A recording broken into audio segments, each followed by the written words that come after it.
2 bus മാറിക്കയറിയാണ് ഞാൻ ഔറംഗസേബ് റോഡിൽ എത്തിയത്. സാധാരണ വീടുകളൊന്നും അവിടെ കാണാനേയില്ല. എല്ലാം പടുകൂറ്റൻ കൊട്ടാരങ്ങൾ. ഓരോ കെട്ടിടവും കണ്ടാൽ ഏതോ വലിയ സ്ഥാപനമാണെന്നേ തോന്നൂ. ആരോ താമസിക്കുന്ന വീടാണെന്ന് ആരും പറയില്ല. 100 ഔറംഗസേബ് റോഡ്.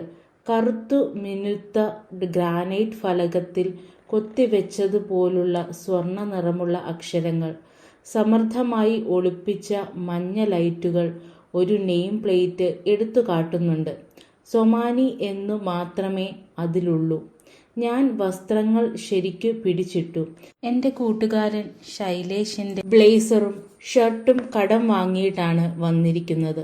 ഒക്ടോബറിലെ വൈകുന്നേരങ്ങൾക്ക് തണുപ്പേറി തുടങ്ങിയിരുന്നു. ഞാൻ ഗാർഡിനെ സമീപിച്ചു. എന്താ പേര്? അയാൾ ചോദിച്ചു. തനി ബീഹാറി ഹിന്ദിയിലാണ്. കയ്യിൽ ഒരു ഇന്റർകോം ഫോൺ പിടിച്ചിട്ടുണ്ട്. മാധവ് ഝാ. ഞാൻ റിയയുടെ ഫ്രണ്ടാണ്. ഗാർഡ് എന്നെ അടിമുടി ഒന്ന് നോക്കി. എന്നിട്ട് ഇന്റർകോമിലേക്ക് സംസാരിച്ചു.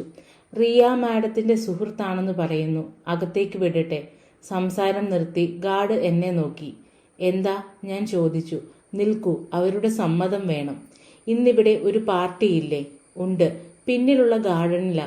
ജോലിക്കാരി ചോദിക്കാൻ പോയിട്ടുണ്ട്. കോളേജിൽ റിയയെ കാണാൻ ഇങ്ങനെ യാതൊരു തടസ്സവുമില്ല. വെറുതെ അങ്ങനെ നിൽക്കുന്നത് എനിക്ക് അസുഖകരമായി തോന്നി. അതുകൊണ്ട് ഗാർഡിനോട് വെറുതെ ലോഹ്യം പറഞ്ഞു. ബീഹാറിൽ നിന്നാണോ?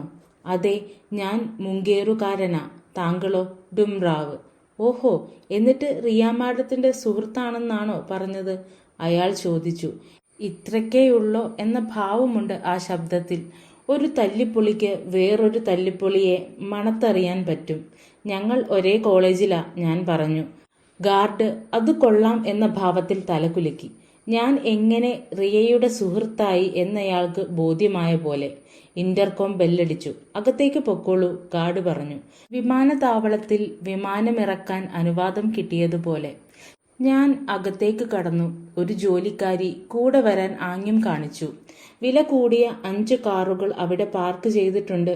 ഒരു ഓഡി SUV, 2 മെഴ്സിഡീസ് ബെൻസ്, ഒരു ബെന്റ്ലി, പിന്നെ റിയയുടെ BMW. ഞാൻ വീട്ടിനുള്ളിലേക്കു കയറി. തിളങ്ങുന്ന മാർബിൾ പതിച്ച വിശാലമായ ലിവിംഗ് റൂം. 15 അടിയെങ്കിലും ഉയരമുള്ള മേൽത്തട്ടിൽ നിന്നു മിന്നുന്ന അലങ്കാര വിളക്കുകൾ തൂങ്ങി നിൽക്കുന്നു. വില കൂടിയ പട്ടുതുണിയിൽ പൊതിഞ്ഞ 3 സോഫ സെറ്റുകൾ U ആകൃതിയിൽ ക്രമീകരിച്ചു വെച്ചിട്ടുണ്ട്.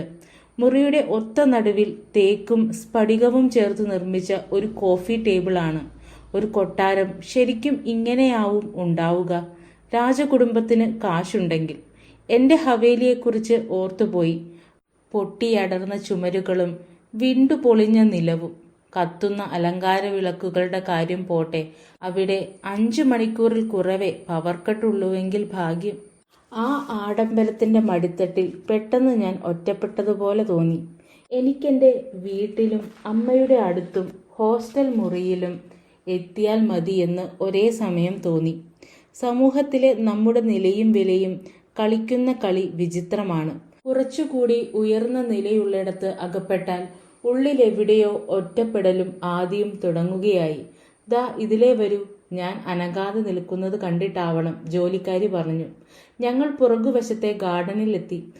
ഉച്ചത്തിലുള്ള സംഗീതവും കുളിർമയുള്ള ഇളം കാറ്റും എന്നെ എതിരേറ്റു. ബാസ്കറ്റ്ബോൾ കോർട്ടിന്റെ വലിപ്പമുള്ള ഭംഗിയായി വെട്ടിയൊതുക്കിയ പൂന്തോട്ടത്തിൽ കൊച്ചു കൊച്ചു അലങ്കാര ബൾബുകൾ തിളക്കം ചിതറുന്നു. ആഹാരത്തിനുള്ള ബുഫേയുടെയും ബാറിന്റെയും കൗണ്ടറുകളിൽ വെളുത്ത കയ്യുറ ധരിച്ച സെൽവർമാർ തിരക്കിലാണ്. വലത്തെ മൂലയിൽ ഒരു നീന്തൽക്കുളത്തിലെ വെട്ടിത്തിളങ്ങുന്ന വെള്ളം. 80ഓളമുള്ള അതിഥികളിൽ മിക്കവരും നീന്തൽക്കുളത്തിനു ചുറ്റും കൂട്ടം കൂടി നിൽക്കുകയാണ്. എല്ലാവരുടെയും വേഷം കണ്ടാൽ ഏതോ ഫാഷൻ ഷോയിൽ പങ്കെടുത്തിട്ട് ഇപ്പോഴിങ്ങ് വന്നതേയുള്ളൂ എന്ന് തോന്നും. ആളുകൾ ഓരോ കൊച്ചു കൊച്ചു സംഘങ്ങളായി നിന്ന് വർത്തമാനം പറയുകയാണ്. എല്ലാവരും വലിയ സന്തോഷത്തിലാണ്. ഞാൻ ചുറ്റും പരതി. എവിടെ? എന്നെ ഇങ്ങോട്ട് ക്ഷണിച്ച ഉയരക്കാരി പെണ്ണ്. കഷ്ടകാലത്തിന് ആ പാർട്ടിയിൽ ഉയരമുള്ള പെൺകുട്ടികൾ ധാരാളമുണ്ടായിരുന്നു. പലരുടെയും ഉയരം 3 ഇഞ്ച് പൊക്കമുള്ള ഹൈ ഹീൽ ചെരുപ്പുകളുടെ സഹായം കൊണ്ടായിരുന്നു എന്ന് മാത്രം. ഹേയ് മാധവ്, അതാ അവളുടെ ശബ്ദം. ഞാൻ കണ്ണു ചുളിച്ച് സൂക്ഷിച്ചു നോക്കി. റിയ അകലെ നിന്ന് കൈവീശി കാണിക്കുന്നുണ്ട്. അവൾ എന്റെ നേരെ നടന്നു വന്നു. വീഞ്ഞിന്റെ നിറമുള്ള ഒരു പാർട്ടി ഡ്രസ് ആണ് വേഷം. കാൽമുട്ടിന്റെ 6 ഇഞ്ച് മുകളിൽ അത് അവസാനിക്കുന്നു. മുഖത്ത് ചെറുതായി മേക്കപ്പും അണിഞ്ഞിട്ടുണ്ട്. ആ മുഖം പതിവിലുമേറെ സുന്ദരമായി തോന്നി. കാതിൽ വൈരം പതിച്ച ഗോൾഡ് റിങ്ങുകൾ, അതിന് മാച്ച് ചെയ്യുന്ന നെക്ലേസും ബ്രേസ്ലെറ്റും. കടും ചുവപ്പാർന്ന ലിപ്സ്റ്റിക്കിൽ അവളുടെ ചുണ്ടുകൾ കൂടുതൽ നിറവാർന്നതുപോലെയുണ്ട്. ആ ചുണ്ടുകളിൽ ഒരാഴ്ച മുമ്പ് ഞാൻ ചുംബിച്ചുവെന്നോ വിശ്വസിക്കാൻ എനിക്ക് പ്രയാസം തോന്നി. എപ്പോഴും ചെയ്യാറുള്ളതുപോലെ അവൾ എന്നെ വന്നു ചേർത്ത് പിടിച്ചു. ഇത്രയും ആളുകളുടെ മുന്നിൽ വെച്ച് ഇങ്ങനെ കെട്ടിപ്പിടിക്കുന്നതിൽ എനിക്ക് സങ്കോചം തോന്നി. എന്താ ഇത്ര വൈകിയത്? അവൾ ചോദിച്ചു. ബസ് റൂട്ട് കണ്ടുപിടിക്കാൻ കുറച്ചു നേരമെടുത്തു. കാർ അയക്കാമെന്ന് ഞാൻ പറഞ്ഞതല്ലേ. അപ്പോൾ ഇയാളുടെ ഒരു ദൃഢാഭിമാനം. അവൾ പറഞ്ഞു. എന്തായാലും വരൂ. റിയ എന്റെ കയ്യിൽ പിടിച്ച് ആൾക്കൂട്ടത്തിനിടയിലേക്ക് വലിച്ചു കൊണ്ടുപോയി. നീന്തൽക്കുളത്തിനടുത്ത് അവളുടെ കൂട്ടുകാരികൾ നിന്നിടത്തേക്കാണ് ഞങ്ങൾ ചെന്നത്. ഇവരെ അറിയാമല്ലോ, ഗരിമ, ഐഷ, രജിത, റിയ പറഞ്ഞു. അറിയാം, അന്ന് കഫേയിൽ വെച്ച് കണ്ടതല്ലേ? അതെ അതെ, ഐഷ പറഞ്ഞു. അവൾ നെറ്റിയിൽ വീണ മുടി കോതി ഒതുക്കി. 3 പേരും വിലയേറിയ ഉടുപ്പുകളിലാണ്. പ്രത്യേകിച്ചൊരു കാരണവുമില്ലാതെ ഇടയ്ക്കിടെ ചിരിക്കുന്നുമുണ്ട്. കറുത്ത ഉടുപ്പിട്ട വേറൊരു പെൺകുട്ടിയെ കൂടി റിയ എനിക്ക് പരിചയപ്പെടുത്തി. ഇത് യാമിനി. മോഡേൺ സ്കൂളിൽ എന്റെ ബെസ്റ്റ് ഫ്രണ്ട് ആയിരുന്നു. അവളെ ചേർത്ത് പിടിച്ചുകൊണ്ട് റിയ പറഞ്ഞു. ആയിരുന്നു എന്നായോ? ഇപ്പോൾ ഇയാളാണ് ബെസ്റ്റ് ഫ്രണ്ട് എന്നാണല്ലോ കേട്ടത്. അപ്പോൾ എന്റെ സ്ഥാനം പോയി, യാമിനി പറഞ്ഞു, കണ്ണിലേക്ക് വീണ ഒരു ചുരുളൻ മുടിയിഴ ഊതി മാറ്റിക്കൊണ്ട്. ഷോ എന്റെ യാമിനി, റിയ പറഞ്ഞു. എന്നിട്ടവൾ എന്റെ നേരെ തിരിഞ്ഞു. ഇവൾ വെറുതെ ചൂടാക്കാൻ പറയുന്നതാ. നിങ്ങൾ 2 പേരും എന്റെ ചങ്ങാതിമാരല്ലേ? ചങ്ങാതിമാർ, ആ വാക്കു കേൾക്കുന്നതേ എനിക്ക് വെറുപ്പാണ്. ചങ്ങാതിമാർ എന്ന് പറയുമ്പോൾ ഓർമ്മ വരിക അടുത്തടുത്തായി വച്ച 2 കളിപ്പാവകളെയാണ്, പ്രണയത്തിന്റെ യാതൊരു തീപ്പൊരിയുമില്ലാതെ. ആദ്യ ചുംബനത്തിന് ശേഷം റിയ ഞങ്ങളുടെ കാര്യത്തിൽ കുറച്ചുകൂടി മനസ്സ് തുറക്കും എന്നായിരുന്നു എന്റെ വിചാരം. ഞാൻ കയ്യിൽ കൊണ്ടുവന്ന സമ്മാനം റിയയ്ക്കു നേരെ നീട്ടി. ഓ താങ്ക് യു, അവൾ പറഞ്ഞു. പക്ഷെ എന്റെ പിറന്നാൾ ശരിക്കും അടുത്ത മാസത്തിലാണേ. എന്റെ അനുവാദത്തിനൊന്നും കാത്തു നിൽക്കാതെ റിയ പാക്കറ്റ് തുറന്നു. എന്താണിത്? അകത്തെ തുണിയിൽ വിരലോടിച്ച് എന്താണകത്ത് എന്ന് കണ്ടുപിടിക്കാൻ ശ്രമിച്ചുകൊണ്ട് അവൾ ചോദിച്ചു. ഒരു ഷാൾ, ഞാൻ പറഞ്ഞു. വലിയ സമ്മാനമൊന്നും വാങ്ങാൻ എന്റെ കയ്യിൽ കാശുണ്ടായിരുന്നില്ല. ഇത് നല്ലൊരു സമ്മാനമാവും എന്ന് തോന്നുകയും ചെയ്തു. തണുപ്പുകാലം അടുത്തല്ലോ. അതുമല്ല, എന്റെ 500 രൂപ ബഡ്ജറ്റിൽ അത് ഒതുങ്ങുകയും ചെയ്തു. നല്ല സമ്മാനം, എനിക്ക് നല്ല ചൂട് കിട്ടും, വിടർന്ന പുഞ്ചിരിയോടെ റിയ പറഞ്ഞു. ഇയാൾ വളരെ നന്നായി ബാസ്കറ്റ്ബോൾ കളിക്കും എന്ന് കേട്ടല്ലോ. ഇവളെ വെല്ലുമോ? യാമിനി ചോദിച്ചു. ഞാൻ ശ്രമിക്കാറുണ്ട്. മാധവ് വിനയം കാട്ടുകയാ. സ്റ്റേറ്റ് ലെവലിൽ കളിക്കുന്ന ആളാ. അടുത്തു തന്നെ കോളേജ് ക്യാപ്റ്റൻ ആവും. സുന്ദരനായ കോളേജ് ക്യാപ്റ്റൻ, യാമിനി ചിരിച്ചു. ഒരു വെയിറ്റർ തിന്നാനുള്ള എന്തോ സാധനവുമായി എത്തി. എന്താണിത്? ഞാൻ ചോദിച്ചു. സുഷി, വെയിറ്റർ പറഞ്ഞു. ആദ്യമായാണ് ഞാൻ ഈ വാക്കു കേൾക്കുന്നത്. എന്റെ അമ്പരപ്പ് കണ്ടിട്ടാവണം, യാമിനി പറഞ്ഞു. വേവിച്ച അരിയോടൊപ്പമുള്ള മീനാണ്. ഒരു കഷ്ണം എടുത്ത് ഞാൻ കൈനീട്ടി. പച്ചമീനാണേ, റിയ പറഞ്ഞു. എന്ത്? ഞാൻ ഞെട്ടി ട്രേയിൽ നിന്നും കൈ പിൻവലിച്ചു. പെൺകുട്ടികൾ 3 പേരും പൊട്ടിച്ചിരിച്ചു. സാരമില്ല, ജപ്പാൻകാരുടെ വിഭവമാണ്, എനിക്ക് ഇതിഷ്ടമല്ല, റിയ പറഞ്ഞു. തന്റെ കുടുംബം വെജിറ്റേറിയൻ അല്ലേ? ഞാൻ ചോദിച്ചു. അതെ, പക്ഷെ ഞങ്ങളുടെ അതിഥികൾ അങ്ങനെയല്ല. ഇതൊക്കെ അവർക്ക് വേണ്ടിയാണ്. വരൂ, ഇയാളെ ചില ആളുകൾക്ക് പരിചയപ്പെടുത്തി കൊടുക്കട്ടെ. റിയ എന്റെ കൈ പിടിച്ചു. ഹേയ് റിയ, ഒരു സെക്കൻഡ്, ആയേഷ പിന്നിൽ നിന്ന് വിളിച്ചു. റിയ എന്നോട് സോറി പറഞ്ഞ് തിരിഞ്ഞു നടന്നു. 5 പെൺകുട്ടികളും ചേർന്ന് ആവേശത്തോടെ എന്തൊക്കെയോ സംസാരിക്കുന്നത് ഞാൻ കണ്ടു. ഇടയ്ക്ക് റിയയൊഴിച്ച് ബാക്കി എല്ലാവരും ചിരിച്ചു. അവൾക്ക് ആ തമാശ അത്രയ്ക്കങ്ങ് പിടിക്കാത്തതുപോലെ തോന്നി. സോറി, വീണ്ടും എന്റെ അടുത്തെത്തി റിയ പറഞ്ഞു. ഇവിടെ രസം തോന്നുന്നുണ്ടോ? തന്റെ വീട് ഗംഭീരം തന്നെ. പൂന്തോട്ടത്തിന്റെ മറ്റേ അറ്റത്തേക്ക് നടക്കുന്നതിനിടയിൽ ഞാൻ പറഞ്ഞു. എന്റെ അച്ഛന്റെയും അമ്മാവന്മാരുടെയും വീട്, അവൾ പറഞ്ഞു. അതെന്തായാലും ഉഗ്രൻ സ്ഥലം. താങ്ക്സ്. ഇയാൾക്ക് പാർട്ടി രസകരമായി തോന്നുന്നുണ്ടോ? ഞാൻ തന്റെയൊപ്പമല്ലേ. എനിക്ക് രസം തോന്നുന്നത് അതിലാണ്. അവൾ എന്റെ പുറത്തൊറ്റ അടി വെച്ചു തന്ന് വിടർന്നു ചിരിച്ചു. ആ, ഞാൻ ആരെയാ പരിചയപ്പെടാൻ പോകുന്നത്? ഞാൻ ചോദിച്ചു. ഡാഡി, മമ്മി, പിന്നെ അവരുടെ ചില കൂട്ടുകാരും. ഡാഡിയും മമ്മിയുമോ? ഞാൻ തെല്ലുവിറയലോടെ ചോദിച്ചു. സ്വന്തം പെണ്ണിന്റെ അച്ഛനമ്മമാരെ ആദ്യമായി കാണുമ്പോൾ ആർക്കുമുണ്ടാവും ഭയം എന്ന് കേട്ടിട്ടുണ്ട്. ഞങ്ങൾ ബാറിനടുത്തെത്തി. കണ്ടാൽ നല്ല അന്തസ്സ് തോന്നുന്ന രണ്ട് ദമ്പതിമാർ അതിഥികൾക്കൊപ്പം നിൽക്കുന്നു. 50കളുടെ തുടക്കത്തിലാണ് പ്രായം. റിയയുടെ അച്ഛനമ്മമാർ രണ്ടുപേരുടെയും കയ്യിൽ ഓരോ ഷാമ്പെയിൻ ഗ്ലാസുകളുണ്ട്. കണ്ടാൽ ശരിക്കും ടൈറ്റൻ വാച്ചിന്റെ പരസ്യത്തിലുള്ള മോഡലുകളെ പോലെ തന്നെ. ഇസ്തിരിയിട്ട് വടിവൊപ്പിച്ച വസ്ത്രങ്ങളുടെ ഓരോ ഭാഗവും മിന്നിത്തിളങ്ങുന്നു. അണിഞ്ഞിരിക്കുന്നത് മുഴുവൻ പറഞ്ഞുണ്ടാക്കിച്ചതുപോലെയുണ്ട്. അവരുടെ പുഞ്ചിരി പോലും. കറുത്ത ജോധ്പൂരി സ്യൂട്ടും സ്വർണ ഫ്രെയിമിലുള്ള കണ്ണടയുമാണ് റിയയുടെ അച്ഛന്റെ വേഷം. അമ്മയുടേത് സ്വർണ്ണ നിറത്തിൽ തിളങ്ങുന്ന പട്ടുസാരിയും. ഇതാ വന്നല്ലോ റിയ, മിസ്റ്റർ സൊമാനി പറഞ്ഞു. അദ്ദേഹം റിയയെ ചുമലിലൂടെ കൈയിട്ട് ചേർത്ത് പിടിച്ചു. എത്ര നേരമായി റോഹൻ നിന്നെ അന്വേഷിക്കുന്നു? റിയ അച്ഛന്റെ പിടിയിൽ നിന്ന് വഴുതി മാറി ഒരു വശത്തേക്ക് മാറി നിന്നു. ഹായ് രാഹുൽ, എപ്പോഴെത്തി? അവൾ ചോദിച്ചു. അപ്പോഴാണ് ഞാൻ നോട്ടം തിരിച്ചത്. 20കളുടെ നടുവിലെത്തിയ ഒരു ചെറുപ്പക്കാരൻ. ജെൽ ചെയ്തു മിനുക്കിയ തലമുടി, അതിസുന്ദരൻ. കറുത്ത ഫോർമൽ സ്യൂട്ടാണ് വേഷം. 2 മിനിറ്റേ ആയുള്ളൂ. ആ പാർലർക്കാർ എന്റെ ഫേഷ്യൽ തീർക്കാൻ കുറേ നേരമെടുത്തു, രോഹൻ പറഞ്ഞു. നല്ല ബ്രിട്ടീഷ് ആക്സന്റിലാണ് ഇംഗ്ലീഷ്. രോഹൻ ചന്തക് ഇംഗ്ലണ്ടിൽ നിന്ന് 3 ദിവസം മുമ്പ് വന്നതാണ് എന്ന് ഞാൻ മനസ്സിലാക്കി. ഒരാഴ്ച സ്ഥലത്തുണ്ടാവും. അത്രയും നാൾ രോഹനും അമ്മയും റിയയുടെ വീട്ടിലാണ് താമസം. ചന്തക് കുടുംബവും സൊമാനി കുടുംബവും ജയ്പൂരിൽ നിന്നാണ്. 3 തലമുറകളായി 2 കുടുംബങ്ങളും അടുത്ത സൗഹൃദത്തിലാണ് താനും. ലണ്ടനിൽ ഹോട്ടൽ ബിസിനസ്സാണ് ചന്തക് കുടുംബത്തിന്. സൊമാനിയെപ്പോലെ വലിയ പണക്കാർ തന്നെയാവും അവരും എന്ന് ഞാൻ ഊഹിച്ചു. അത് സാരമില്ല മോനെ, റിയയുടെ അച്ഛൻ രോഹിത്തിന്റെ തോളത്ത് തട്ടിക്കൊണ്ട് പറഞ്ഞു. നിന്നെക്കുറിച്ച് ഞങ്ങൾക്കെല്ലാം വലിയ അഭിമാനമാണ്.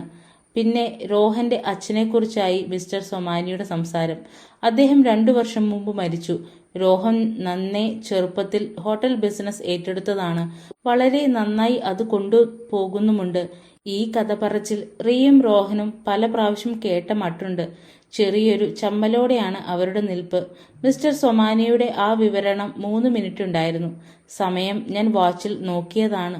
അതൊക്കെ പോട്ടെ അങ്കിൾ, രോഹൻ പറഞ്ഞു. അമ്മയെ സന്തോഷിപ്പിക്കാൻ വേണ്ടി ഞാൻ ഇതൊക്കെ ചെയ്യുന്നു എന്നേ ഉള്ളൂ. ഈ സംസാരമൊക്കെ നടക്കുമ്പോൾ റിയയുടെ അമ്മ ഭർത്താവിന്റെ തൊട്ടടുത്ത് തന്നെ നിൽപ്പുണ്ടായിരുന്നു.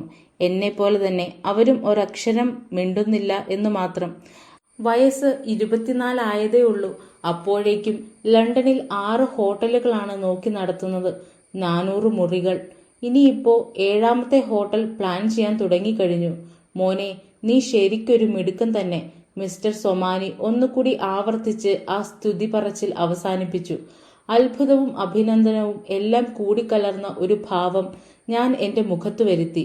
അതായിരിക്കണമല്ലോ എന്നിൽ നിന്നും പ്രതീക്ഷിക്കുന്നത്. അല്ല, എന്റെ മോൾ റിയ ഒട്ടും മോശക്കാരിയല്ല കേട്ടോ. കേൾക്കണ്ടേ വിശേഷം? മിസ്റ്റർ സൊമാനി പറഞ്ഞു തുടങ്ങിയപ്പോഴേക്കും റിയ ഇടയ്ക്കു കയറി. ഡാഡി, നിർത്തൂ.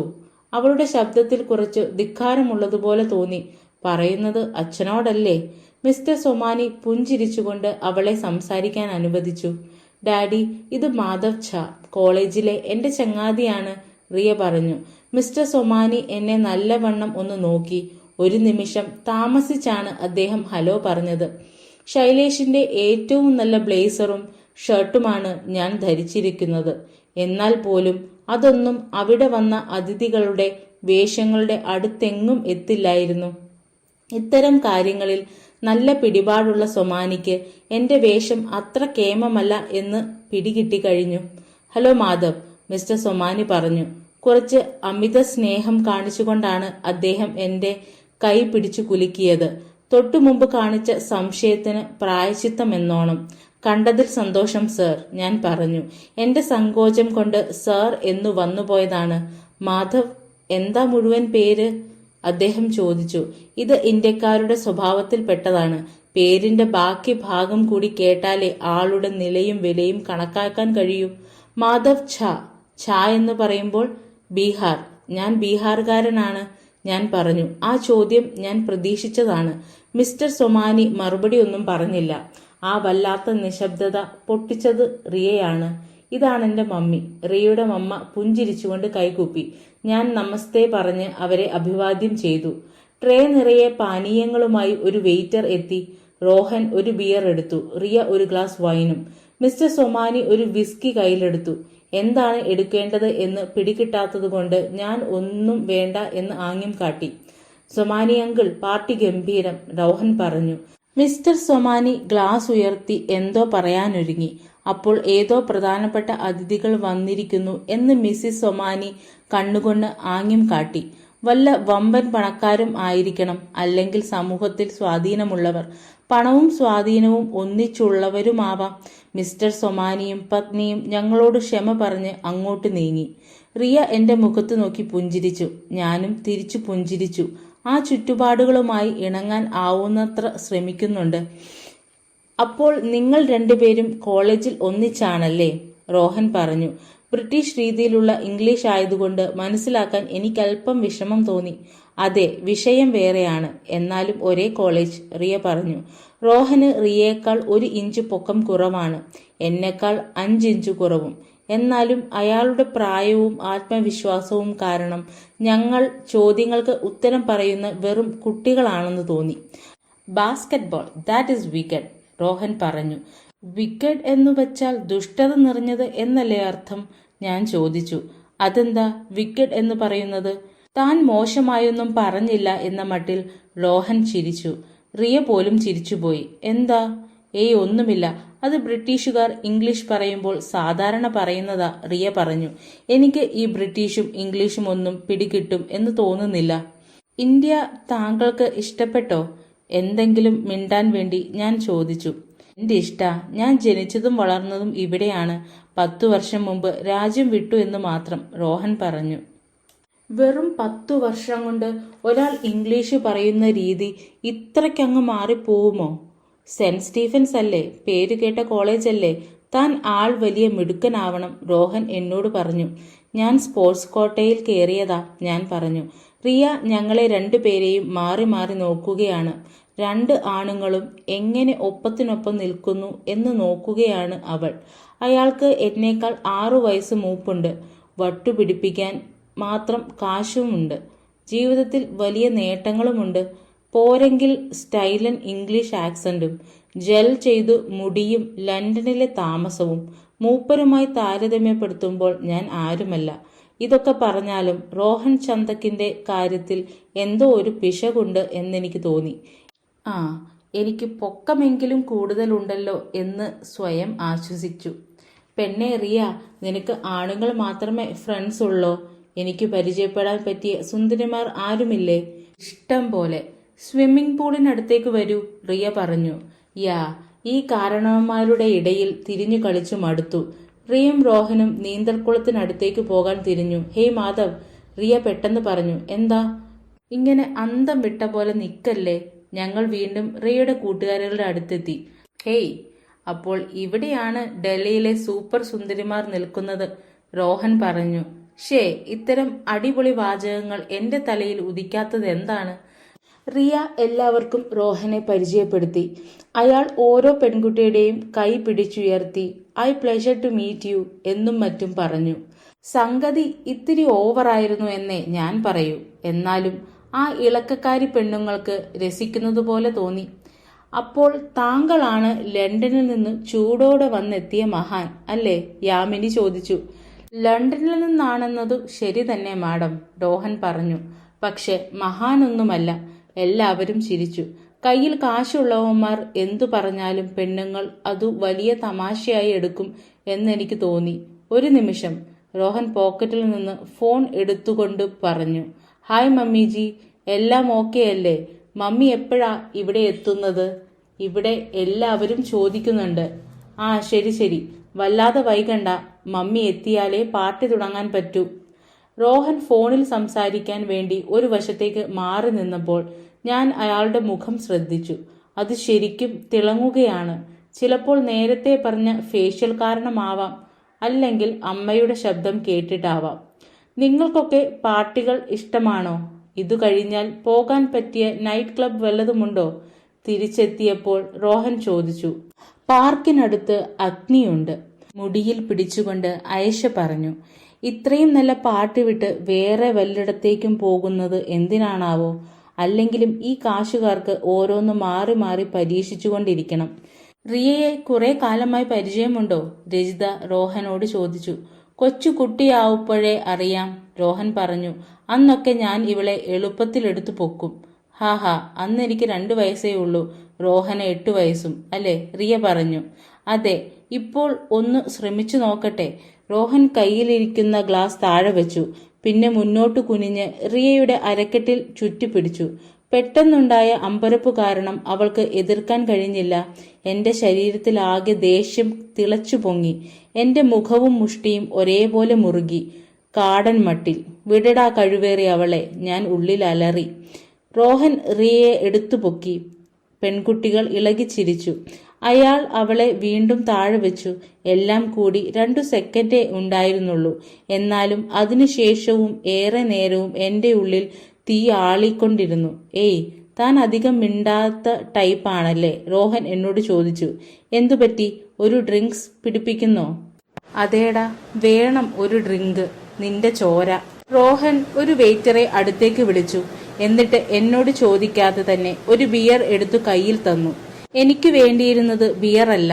എനിക്ക് വേണ്ടിയിരുന്നത് ബാസ്ക്കറ്റിലേക്ക് ബോൾ ഇടിച്ചു കയറുന്നത് പോലെ ഈ മറുനാടന്റെ തലയിൽ ഇടിക്കുകയാണ്. എനിക്ക് വേണ്ടിയിരുന്നത് റിയയുമൊത്ത് തനിച്ചിരിക്കാൻ കുറച്ച് സമയമാണ്. എനിക്ക് വേണ്ടിയിരുന്നത് ഇംഗ്ലീഷ് പറയാൻ നല്ലൊരു സ്റ്റൈലാണ്. ബിയർ ഞാൻ ഒറ്റ വലിക്ക് അകത്താക്കി. ആ കൂട്ടത്തിൽ മങ്ങി വന്നുകൊണ്ടിരുന്ന എന്റെ ആണത്വം ഒന്ന് ഉറപ്പിച്ചെടുക്കാനാണ് അങ്ങനെ ചെയ്തത്. എല്ലാവരും എന്നെ അത്ഭുതത്തോടെ നോക്കി. എടോ, അതിത്തിരി കടുപ്പമാണേ, ഇത്തിരി പതുക്കെ പോ, രോഹൻ പറഞ്ഞു. ഞാൻ അത്ര ശരിയായ മൂഡിലല്ല എന്ന് റിയയ്ക്ക് മനസ്സിലായി.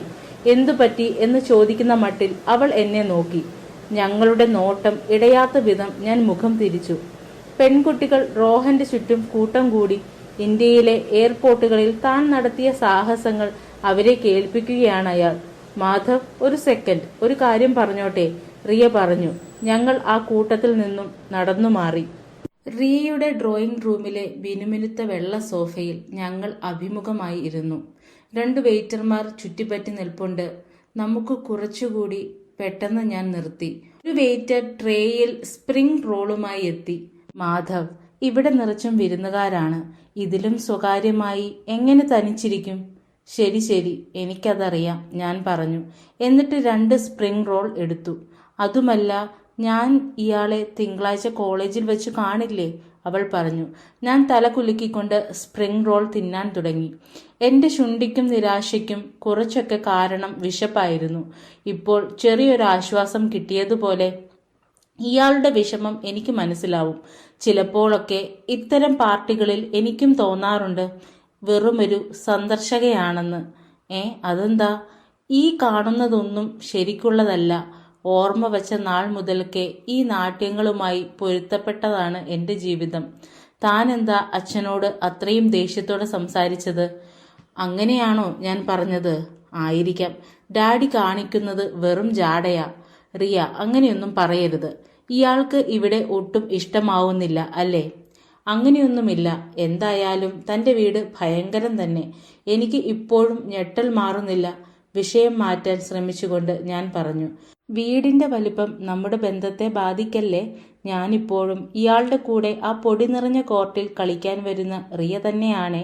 റിയ ചിരിച്ചു. റിയ, എന്താണ് നമ്മുടെ ബന്ധം? നമ്മൾ രണ്ടാളും തമ്മിലുള്ള ചങ്ങാത്തം അതുതന്നെ. നമ്മൾ വെറും ചങ്ങാതിമാർ മാത്രമല്ല അല്ലേ? റിയ ശരിക്കും അത്ഭുതപ്പെട്ട മട്ടിൽ എന്നെ നോക്കി. ഞാൻ ഇതിനു മുമ്പ് ആരെയും ചുംബിച്ചിട്ടില്ല. മാധവ്, എന്താ? ആളുകൾ കേൾക്കും. ആരും കേൾക്കില്ല. പൂന്തോട്ടത്തിൽ നിന്ന് വരുന്ന ഉച്ചത്തിലുള്ള സംഗീതം കാരണം ഞങ്ങൾ പറയുന്നത് വേറെ ആരും കേൾക്കില്ല എന്നുറപ്പായിരുന്നു. ഈ വിഷയം നമുക്ക് പിന്നീട് സംസാരിക്കാം. താൻ ഇക്കാര്യം ഒരിക്കലും സംസാരിക്കാറില്ലല്ലോ. ഞാൻ സംസാരിക്കാം, സത്യം. ഇനിയെങ്കിലും ഒന്ന് ഉഷാറാകൂ. എന്താ ഈ ലണ്ടൻകാരന്റെ കാര്യം? അയാൾ എന്തിനാ തന്നെ എടുത്തു പൊക്കിയത്? റിയ ചിരിച്ചു. ഓ, റോ പഴയ കൂട്ടുകാരനല്ലേ? തനി വട്ടൻ. അപ്പോൾ ഇവൾക്ക് വിളിക്കാൻ അയാൾക്കൊരു ഓമന പേര് പോലുമുണ്ട്, റോ. ഹിന്ദിയിൽ റോ എന്ന് വെച്ചാൽ കരയുക എന്നാണല്ലോ അർത്ഥം. എനിക്ക് ആ പഹയൻ കരയുന്നത് കേട്ടാൽ മതി. എന്താ, ഇയാൾക്ക് അസൂയയാണോ? ഏയ് അല്ലല്ല. അതെ, എന്തെങ്കിലും ആവട്ടെ, നമുക്ക് അങ്ങോട്ട് തന്നെ പോകാം. റിയ എഴുന്നേറ്റ് നിന്നു. ഇയാൾക്ക് എൻ്റെ ഡാഡിയെയും മമ്മിയെയും ഇഷ്ടപ്പെട്ടോ? ഞാൻ തലകുലുക്കി. ഒരാളുടെ അച്ഛനമ്മമാരെ ഇഷ്ടമായില്ല എന്ന് പറയാൻ പറ്റുമോ? അതും നന്നായി. വരൂ, അവർക്കൊക്കെ വല്ലതും തോന്നുന്നതിന് മുമ്പ് നമുക്ക് അതിനിടയിലേക്ക് പോകാം. വല്ലതും തോന്നുകയോ? എന്തു തോന്നാൻ? എനിക്ക് ചോദിക്കണമെന്നുണ്ടായിരുന്നു. ഞങ്ങൾ പൂന്തോട്ടത്തിലേക്ക് തന്നെ നടന്നു. എൻ്റെ ആലോചനകൾ കാതടപ്പിക്കുന്ന സംഗീതത്തിൽ മുങ്ങിപ്പോയി. ചെറുപ്പക്കാർ നീന്തൽ കുളത്തിനു ചുറ്റുമായി ഡാൻസ് ചെയ്യുകയാണ്. റോഹൻ റിയയുടെ കൂട്ടുകാരികളോടൊപ്പമാണ് ചുവടുവെക്കുന്നത്. അയാൾ ഞങ്ങളെ ഉറക്ക വിളിച്ചു. എൻ്റെ മനസ്സിലൂടെ പെട്ടെന്ന് ഒരു ആലോചന കടന്നുപോയി. ഡാൻസ് ചെയ്യുന്നതായി നടിച്ചുകൊണ്ട് ഈ റോയെ വെള്ളത്തിലേക്ക് തള്ളിയിട്ടാലോ? ഇല്ല, ഞാൻ അങ്ങനെ ചെയ്തില്ല. ഡാൻസിൽ പങ്കുചേരുന്നതേയില്ല. ഈ ആൾക്കൂട്ടത്തിനിടയിൽ വെറുതെ നാണം കെടാൻ വയ്യ. ഡുംറാവിൽ ഞങ്ങളൊക്കെ തനി ഭ്രാന്തന്മാരെ പോലെയാണ് നൃത്തം വെക്കുക. കാതടിപ്പിക്കുന്ന ശബ്ദത്തിൽ പാട്ടുവെക്കും. എന്നിട്ട് ശരീരമാകെ കുലുക്കി മറിച്ച് നിന്ന് തുള്ളും. അതുമല്ല, അവിടെ ആണുങ്ങളും പെണ്ണുങ്ങളും ഒരുമിച്ച് ഡാൻസ് ചെയ്യാറേയില്ല. ഇവിടെ ഇപ്പോൾ റോഹൻ ഓരോ പെൺകുട്ടിയുടെയും കൂടെ കുറച്ചു നേരം വീതം നൃത്തം ചെയ്യുകയാണ്. ചിലപ്പോൾ നൃത്തത്തിനിടയിൽ അയാൾ കൂടെയുള്ള പെണ്ണിന്റെ കയ്യിൽ കയറി പിടിക്കും. അപ്പോൾ അവൾ ചിരിച്ചു മറിയും. ഒരു കാശുകാരൻ കയ്യിൽ പിടിക്കുന്നതിൽ എന്താണിത്ര തമാശ? ഒരു തവണ റിയയുടെ കൈയും അയാൾ പിടിച്ചു. അവൾ അയാളുടെ ചുറ്റും വട്ടം കറങ്ങി. അപ്പോൾ എൻ്റെ ഉള്ളാകെ കിടന്നു വട്ടം കറങ്ങുന്നത് പോലെ തോന്നി. ദൂരേക്ക് നോട്ടം തിരിക്കാനല്ലാതെ മറ്റൊന്നും ചെയ്യാൻ എനിക്ക് കഴിഞ്ഞില്ല. ഒരു വെയിറ്റർ എൻ്റെ അടുത്തേക്ക് വന്നു. സർ, താങ്കളാണോ മാധവ് ഝാ? അതെ. എനിക്ക് അത്ഭുതം തോന്നി. ഇയാൾക്ക് എങ്ങനെ എൻ്റെ പേരറിയാം? ഞാനും ഡുംറാവിൽ നിന്നാണ്. ഓ, പക്ഷേ ഞാൻ അവിടുന്നാണെന്ന് എങ്ങനെ മനസ്സിലായി? പുറം കാവൽക്കാരൻ പറഞ്ഞതാ. കണ്ടതിൽ വളരെ സന്തോഷം സർ. സ്വന്തം വീട്ടിലുള്ള ഒരാളെ കണ്ടതുപോലെ തോന്നുന്നു. സ്വല്പനേരം എന്നോട് സംസാരിച്ച ശേഷം എൻ്റെ കൈ പിടിച്ചു കുലുക്കി ആ വെയിറ്റർ നടന്നകന്നു. ഡാൻസിനിടയിൽ റിയ പുരികമുയർത്തിക്കൊണ്ട് എന്നെ നോക്കി. വെയിറ്ററുമായി എന്താ ഇടപാട് എന്നറിയാനാണെന്ന വണ്ണം. ഒന്നുമില്ല എന്ന മട്ടിൽ തലയാട്ടിക്കൊണ്ട് ഞാൻ പുഞ്ചിരിച്ചു. ചില കാര്യങ്ങൾ ചില ആളുകൾക്ക് ഒരിക്കലും മനസ്സിലാവില്ല. അവരോട് പറഞ്ഞിട്ട് കാര്യവുമില്ല.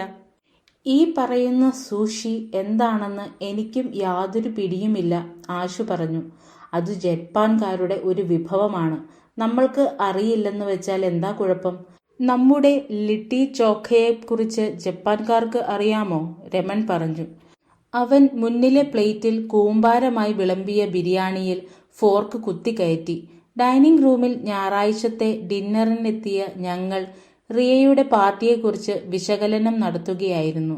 സൂഷിയുടെ കാര്യം അത്ര വലിയ പ്രശ്നമൊന്നുമല്ല. പ്രധാന പ്രശ്നം അവൾ നിന്നോട് പ്രത്യേകതയൊന്നും കാണിച്ചിട്ടില്ല എന്നതാണ്, ശൈലേഷ് പറഞ്ഞു. ഞാൻ കണ്ണട ശരിക്കും വെച്ച് ഒരു ഗ്ലാസ് വെള്ളം കുടിച്ചു. എപ്പോഴും പറയാനുള്ളത് വെട്ടിത്തുറന്നു പറയുന്ന ആളാണ് ശൈലേഷ്. അവന്റെ ഈ പ്രസ്താവന എല്ലാവരെയും നിശബ്ദരാക്കി. സ്പൂണും ഫോർക്കും പ്ലേറ്റിൽ തട്ടുന്ന ശബ്ദം മാത്രം. സംഗതി പ്രശ്നമാണളിയ, വല്ലാത്ത പ്രശ്നം, ശൈലേഷ് പറഞ്ഞു ഒരു നിമിഷം കഴിഞ്ഞ്. എന്നാലും അവളും അവനും ഉമ്മ വെച്ചതല്ലേ ആശു. അതൊക്കെ വെറും കളി. ഈ പണക്കാർക്ക് ഇതൊക്കെ കളിപ്പാട്ടം കിട്ടിയതുപോലെയാണെന്ന് ഞാൻ പറഞ്ഞതല്ലേ. ഞാൻ തല താഴ്ത്തിയിരുന്ന് ആഹാരം കഴിച്ചു.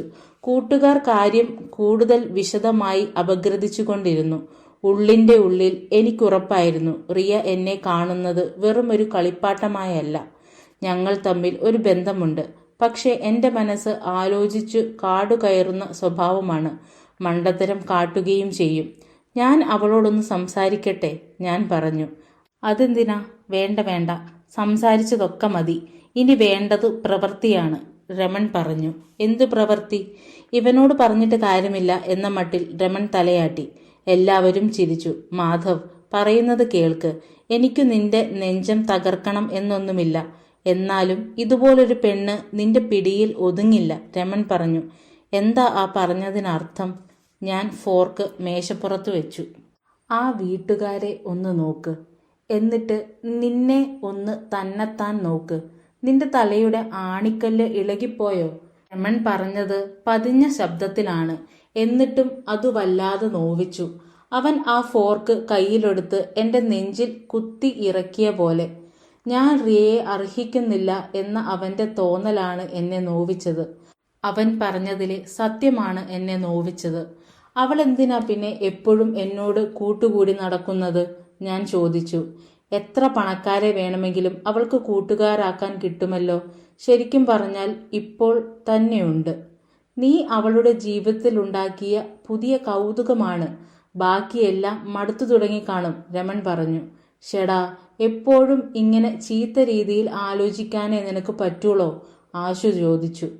എൻ്റെ ഭാഗം പിടിക്കാൻ ഈ തടിയനേയുള്ളൂ. എൻ്റെ പ്ലേറ്റിൽ നിന്ന് ഗുലാബ് ജാമുൻ എടുത്ത് ഞാൻ അവൻ്റെ പ്ലേറ്റിലേക്കിട്ടു. അതിനുള്ള സാധ്യത വളരെ കുറവാണ്, ശൈലേഷ് ക്ലാസ് എടുക്കുന്ന സ്വരത്തിൽ പറഞ്ഞു. എന്നാലും ക്ലാസുകൾക്കിടയ്ക്ക് പ്രണയം സംഭവിക്കുന്നുണ്ട് എന്ന വസ്തുത കൂടി എൻ്റെ സുഹൃത്ത് രമൺ പരിഗണിക്കേണ്ടിയിരിക്കുന്നു. ഇത് പ്രണയമാണെങ്കിൽ അവൾ എന്തിനാ ശരിക്കും ഒരു ബന്ധമുണ്ടാകുന്നതിൽ നിന്ന് ഒഴിഞ്ഞു മാറുന്നത്? രമൺ സ്ഥലം വിടാനായി എഴുന്നേറ്റു. അവൻ ആഹാരം കഴിച്ചു തീർന്നിരുന്നു. പറയാനുള്ളത് പറഞ്ഞും കഴിഞ്ഞു. ആശു ഗുലാബ് ജാമുന് താങ്ക്സ് പറഞ്ഞു. ഈ രമണിന് പെണ്ണുങ്ങളുടെ കാര്യത്തിൽ ഒരു വിവരവുമില്ലെന്ന് നിനക്കറിയില്ലേ? നീ തകർക്കുന്നുണ്ടടാ. സംഗതി പയ്യെ പോട്ടെ, എല്ലാം ശരിയായി വരും, അവൻ പറഞ്ഞു. എടാ ശൈലേഷ്, നിനക്കെന്തു തോന്നുന്നു? ഞാൻ ചോദിച്ചു. ഞങ്ങൾ 4 പേരിൽ എനിക്ക് ഏറ്റവും വിശ്വാസം ശൈലേഷിന്റെ വിലയിരുത്തലായിരുന്നു. എപ്പോഴും അവനാണ് ക്ലാസ്സിൽ ഒന്നാമൻ. ഏറ്റവും പരന്ന വായനയും അവനു തന്നെ. എന്നാലും ഞങ്ങളെപ്പോലെ പെണ്ണുങ്ങളുടെ കാര്യത്തിൽ അവനും വലിയ പരിചയമൊന്നുമില്ല എന്നത് നേര് തന്നെ. അവൻ ഒരു ഗ്ലാസ് വെള്ളം കൂടി അകത്താക്കി. ശരിയാണ്, ഒന്നിനും ധൃതി പിടിക്കരുത് എന്നു കരുതി വെച്ച് അമാന്തിക്കാനും പാടില്ല, ശൈലേഷ് പറഞ്ഞു. എന്താടോ അതിനർത്ഥം? ആശു എനിക്ക് വേണ്ടി എന്ന വണ്ണം ചോദിച്ചു.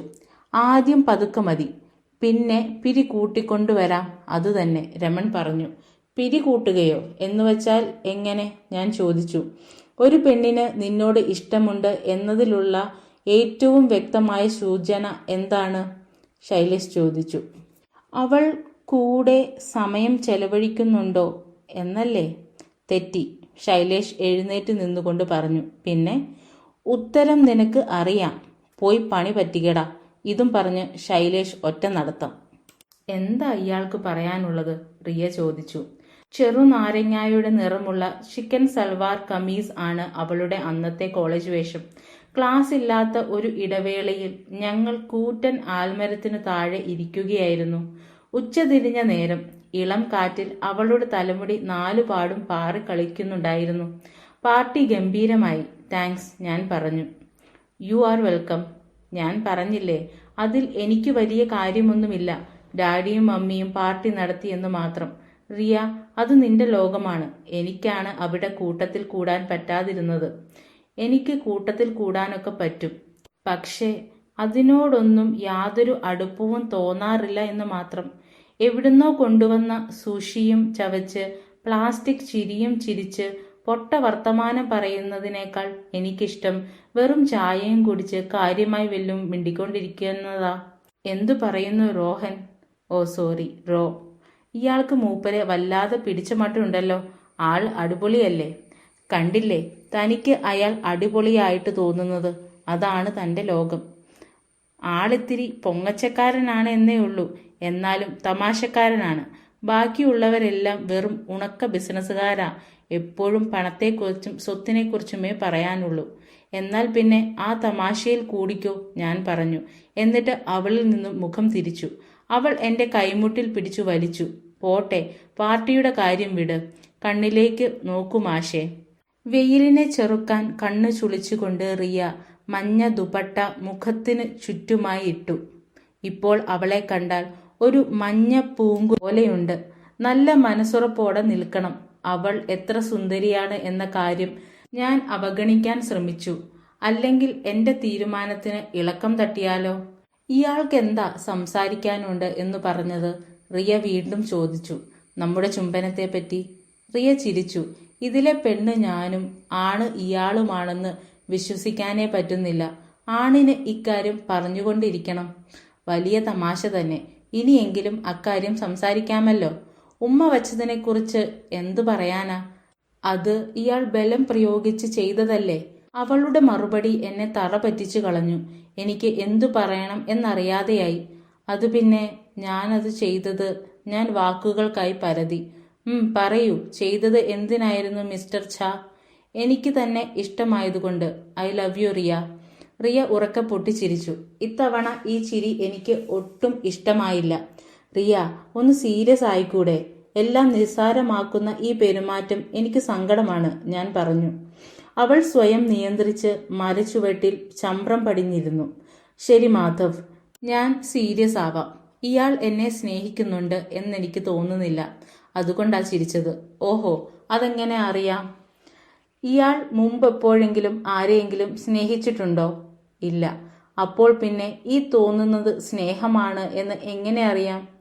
ഒന്നും പിടികിട്ടാത്ത മട്ടിലുള്ള അവളുടെ സംസാരം എന്റെ വാക്കു മുട്ടിച്ചു.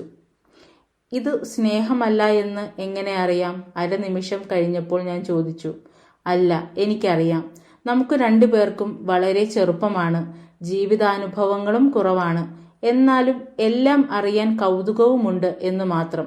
നമുക്ക് രണ്ടുപേർക്കും പരസ്പരം ഇഷ്ടമാണ് എന്നുവെച്ച് അത് പ്രണയമാണ് എന്നൊക്കെ പറഞ്ഞാൽ? റിയ, താൻ എനിക്കെന്താണ് എന്ന് വല്ല പിടിയുമുണ്ടോ? തനിക്ക് വേണ്ടി ഞാൻ എന്തും ചെയ്യും, എന്തും. ഞങ്ങളുടെ കണ്ണുകൾ പരസ്പരം ഇടഞ്ഞു.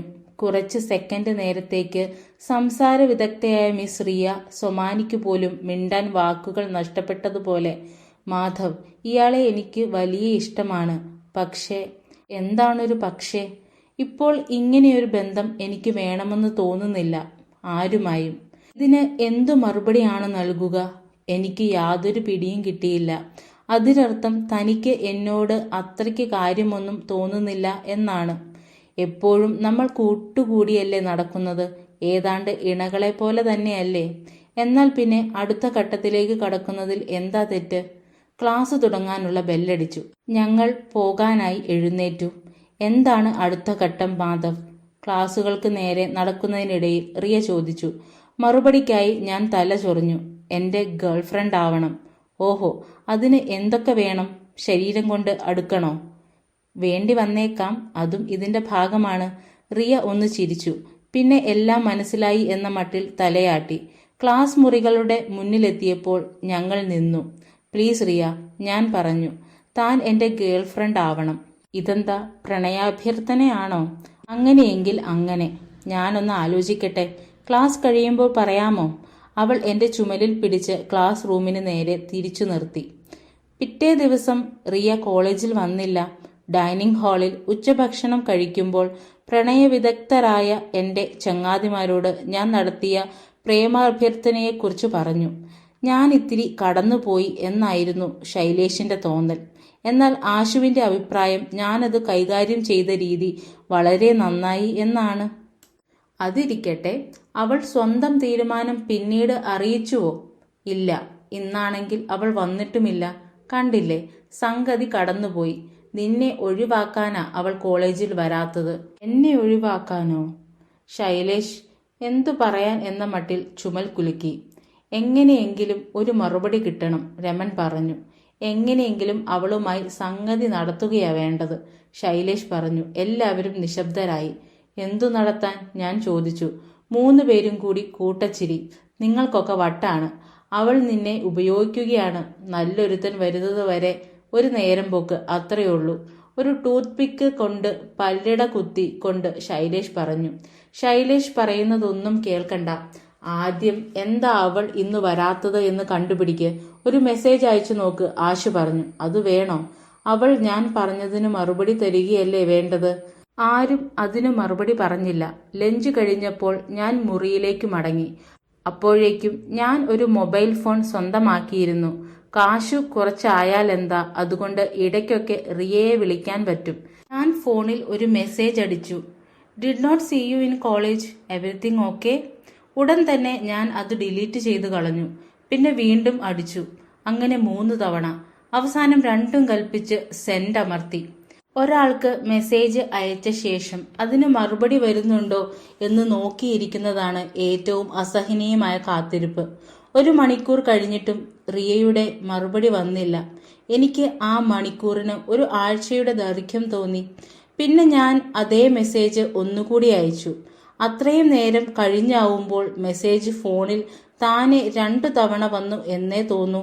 അല്ലാതെ ഞാൻ ഗതികെട്ട് വീണ്ടും അയച്ചതാണ് എന്ന് കരുതില്ല. ഓർക്കുമ്പോൾ തമാശ തോന്നും. സൗഹൃദം സ്നേഹബന്ധമായി വളരുമ്പോൾ ഓരോ ചെറിയ മെസ്സേജ് അയക്കുമ്പോൾ പോലും എത്രമാത്രം കരുതൽ വേണം. രണ്ടാമത്തെ മെസ്സേജും പോയി. എയർടെല്ലിന് പറ്റിയ ഒരു അബദ്ധം എന്ന നാട്യത്തിൽ. പിന്നെയും 1 മണിക്കൂർ നേരത്തേക്ക് റിയ മറുപടിയൊന്നും അയച്ചില്ല. എനിക്കവളെ വിളിക്കണം എന്നുണ്ടായിരുന്നു. പക്ഷേ അതു ശരിയാവില്ലെന്ന് തോന്നി. ഞാൻ പ്രണയം അറിയിച്ചതാണ്. അതിനുള്ള ഒരു മറുപടിയെങ്കിലും തരേണ്ടതല്ലേ? എനിക്ക് ഉള്ളിൽ പേടിയും തോന്നി. ഇനി അവൾ നോ എന്ന് പറഞ്ഞാലോ? ചിലപ്പോൾ ഈ നിശബ്ദതയുടെ അർത്ഥം പറ്റില്ല എന്നാവാം. ഇനി അവൾ എന്നോട് മിണ്ടാനേ വന്നില്ലെങ്കിലോ? എനിക്ക് ആകെ ആദി കയറുന്നതുപോലെ തോന്നി. അവളോട് പ്രേമാഭ്യർത്ഥന നടത്തിയത് ജീവിതത്തിലെ ഏറ്റവും വലിയ തെറ്റായിരുന്നോ? ഒന്ന് വിളിക്കാൻ തന്നെ ഞാൻ തീരുമാനിച്ചു. അവളുടെ നമ്പർ ഫോണിൽ അമർത്തുകയും ചെയ്തു. 1 അല്ല 6 തവണ. പക്ഷെ കോൾ ചെയ്യാനുള്ള പച്ച ബട്ടണിൽ അമർത്താൻ ധൈര്യം വന്നില്ല. പെട്ടെന്ന് എന്റെ ഫോണിൽ നിന്ന് ബീപ്പ് ശബ്ദം. ഒരു മെസ്സേജ് ആണ്. നെഞ്ചിടിപ്പോടെ ഞാൻ അത് തുറന്നു. ആം സിക്ക്, viral fever, resting at home. എന്റെ സിരകളിൽ ആശ്വാസം പതഞ്ഞൊഴുകി. അവൾ യാതൊരു വഴക്കുമില്ലാതെ ഒരു സാധാരണ മെസ്സേജ് ആണ് അയച്ചിരിക്കുന്നത്. ഞാൻ പറഞ്ഞ കാര്യത്തെക്കുറിച്ച് ചോദിക്കണം എന്നുണ്ടായിരുന്നു. പക്ഷെ ഇത് അതിനു പറ്റിയ സന്ദർഭമല്ല എന്ന് തോന്നി.